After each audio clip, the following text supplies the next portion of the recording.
ഇന്നലെ പറഞ്ഞല്ലോ, ദേശത്ത് പൊതുവികാരം എന്ന് പറഞ്ഞാൽ പൂരം നടത്തണം എന്നാണ്.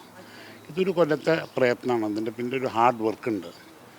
അപ്പോൾ അത് പൂരം നടത്തുക എന്നുള്ളതാണ് ഇന്നലെ മീറ്റിങ്ങിൽ തീരുമാനിച്ചത്. പ്രസിഡൻറ്റിനെയും സെക്രട്ടറിനെയും ഇത് യോഗത്തിൽ അറിയിക്കാനായിട്ട് നിയോഗിച്ചിട്ടുണ്ട്. അത് ഞങ്ങളൊന്ന് അവതരിപ്പിക്കും. ഈ പാറമേക്കാവ് ഒരു തീരുമാനമെടുത്തു, തിരുവമ്പാടി സമാനമായ രീതിയിലുള്ള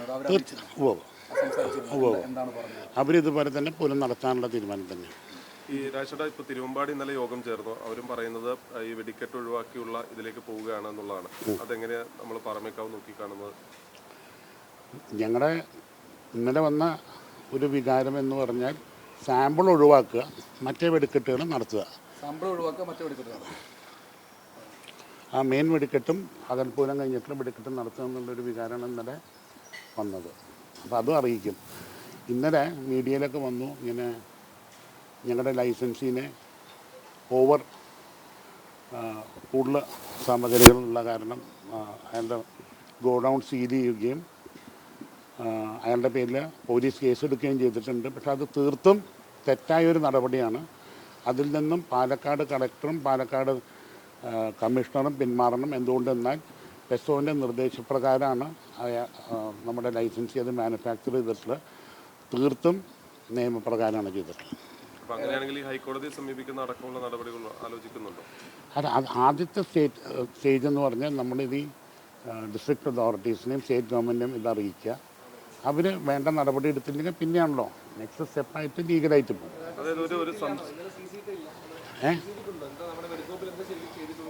അതായത് അവിടെ ഞാൻ മനസ്സിലാക്കിയത് ഇത് 1000-1500 കിലോ കണ്ടു എന്നുള്ള പറഞ്ഞിട്ടാണ് സീസ് ചെയ്തിട്ടുള്ളത്. പക്ഷേ അയാൾക്ക് 6000 കിലോ വരെ മാനുഫാക്ചർ ചെയ്യാനായിട്ട് ഉള്ള നിർദ്ദേശം പെസോ തന്നെ നൽകിയിട്ടുണ്ട്. അങ്ങനെ കഴിഞ്ഞ 10 കൊല്ലമായിട്ടും ഇങ്ങനെ തന്നെയാണ് നടക്കാറ്. കഴിഞ്ഞ കൊല്ലം പാലക്കാട് ഇതേ സ്പോട്ടിൽ നിന്നും പോലീസിൻ്റെയും റവന്യൂവിൻ്റെയും എസ്കോർട്ട് കൂടിയിട്ടാണ് ഈ ഫയർ വർക്ക്സ് വരാറ്. അപ്പോൾ അവരൊന്നും ഇത് അറിഞ്ഞിട്ടില്ല എന്ന് പറയുന്നത് തീർത്തും ആൾക്കാരുടെ കണ്ണിൽ പൊടിയിടുക എന്നുള്ള ഒരു ഇതാണ് എടുത്തിട്ടുള്ളത്. അപ്പോൾ പാലക്കാട് കളക്ടർ ഇന്ന് പിന്മാറണം. അവർ ഇൻഫോംഡ് ഡിസിഷൻ എടുക്കണം. അവരിതിൻ്റെ കീഴ്വഴക്കം മുഴുവൻ പഠിച്ച് ഈ പേപ്പർ ഈ ഫയൽ സ്റ്റഡി ചെയ്തിട്ട് ഇതെങ്ങനെയാണ് നടന്നിരുന്നത് എന്നുള്ള സ്റ്റഡി ചെയ്തിട്ട് വേണം ഒരു തീരുമാനം എടുക്കാൻ.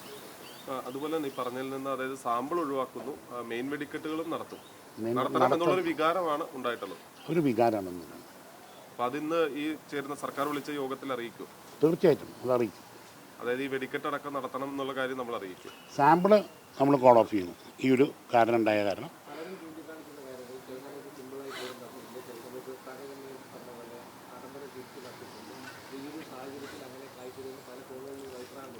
അല്ല, അത് ഞാനൊരു കാര്യം പറയട്ടെ. ഇപ്പോൾ പല മീഡിയകളിലും പല ചർച്ചകളിലും ഇരുന്നിട്ട് ഇതേ ചോദ്യം ചോദിക്കാറുണ്ട്.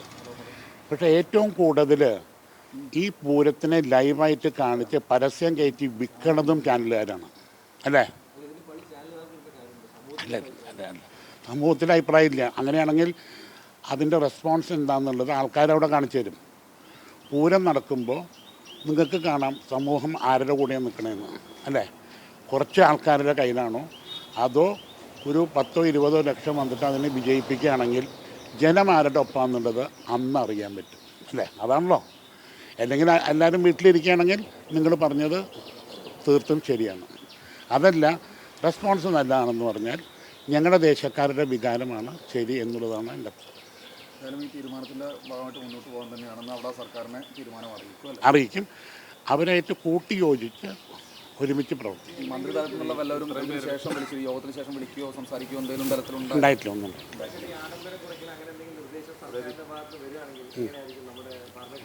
ഈ ആഡംബരം കുറയ്ക്കുക എന്ന് പറഞ്ഞാൽ നിങ്ങൾ എന്താ ഉദ്ദേശിക്കുന്നത്? അല്ല, എന്താ ഉദ്ദേശിക്കണേ? ആനകളുടെ എണ്ണം ഇപ്പോൾ ഏറ്റവും കൂടുതൽ അല്ല, ഏറ്റവും കൂടുതൽ റിച്വൽസ് ഉള്ളത് പാറമേക്കാവിനാണ്. അത് നിങ്ങൾ മനസ്സിലാക്കണം. പാറമേക്കാവ് ഭഗവതിയുടെ മൂലസ്ഥാനം എന്ന് പറഞ്ഞാൽ ഇളഞ്ഞിത്തറ അല്ലെങ്കിൽ ഇളഞ്ഞിച്ചോട്ടിലാണ്. അവിടെ വന്നിരുന്ന് താളം പിടിച്ചു എന്നുള്ളതാണ് സങ്കല്പം. അതിൻ്റെ ഇതായിട്ടാണ് പാണ്ടിമേളം മതിൽക്കകത്ത് ഒരൊറ്റ സ്ഥലത്ത് മാത്രമേ കൊട്ടുന്നുള്ളൂ. കേരളത്തിൽ അല്ലെങ്കിൽ ലോകത്തിൽ തന്നെ പാണ്ടിമേളം മതിൽക്കകത്ത് കൊട്ടുന്നത് തൃശ്ശൂർ പൂരത്തിൻ്റെ പാറമേക്കാവിൻ്റെ മാത്രമാണ്. അതിൻ്റെ ഐതിഹ്യമുണ്ടും അതിന് കാരണങ്ങളുണ്ടല്ലോ. അപ്പോൾ തൻ്റെ ശ്രീമൂലസ്ഥാനത്തേക്ക് പോകുമ്പോൾ എല്ലാവിധ പ്രൗഢിയോടുകൂടി പോകണം എന്നുള്ളതാണ് സങ്കല്പം. അപ്പോൾ 15 ആനപ്പുറത്താണ് പാറമേക്കാവ് ഭഗവതി നമ്മുടെ മൂലസ്ഥാനത്തേക്ക് പോവുക. അതാണ് അതിൻ്റെ ഇത്. ഈ വിമർശനം ഉന്നയിക്കുന്ന ആളുകൾ പറയുന്ന കോവിഡ് കാലത്ത് നമ്മൾ ചടങ്ങുകൾ മാത്രമാക്കിയിട്ടുണ്ട്. ഇപ്പോൾ ഇത്രയും പേരുടെ ജീവൻ നഷ്ടമായ ആ സാഹചര്യത്തിൽ അങ്ങനെ കോവിഡ് കാലത്ത് ഒരു തവണ നമ്മൾ വേണ്ടാന്ന് വെച്ചു. പക്ഷേ പിന്നത്തെ കൊല്ലം നമ്മുടെ IPL മോഡലിൽ നിന്നാണ് അന്ന് നമ്മൾ പറഞ്ഞത്. ആൾക്കാരെ കൂടുതൽ വരുത്താണ്ട് അല്ലെങ്കിൽ 2-3 വാക്സിൻ എടുത്തവരെ മാത്രം കിടത്തിക്കൊണ്ടുള്ള പൂരം നടത്തി. അന്നും ഈ 15 ആനപ്പുറത്താണ് ഈ ഇണഞ്ഞിത്തറയിലേക്കൊക്കെ പോയിട്ടുള്ളത്.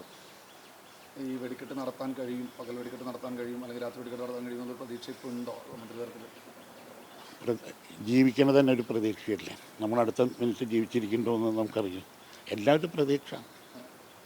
അല്ല, ഇത്രയും ആളുകൾ മരിച്ചു നിൽക്കുമ്പോൾ ഈ വെടിക്കെട്ട് വേണമെന്നൊരു ആവശ്യം നമ്മൾ മുന്നോട്ട് വയ്ക്കുമ്പോൾ സ്വാഭാവികമായും എതിർപ്പുകൾ വരാനുള്ളൊരു സാധ്യത കൂടി കാണണ്ടേ? ഞങ്ങളെ തിരഞ്ഞെടുത്തിട്ടുള്ളത് പൂരം നടത്താനാണ്. ഞങ്ങളൊരു നോമിനേറ്റഡ് ബോഡിയല്ല, ഇലക്റ്റഡ് ബോഡിയാണ്.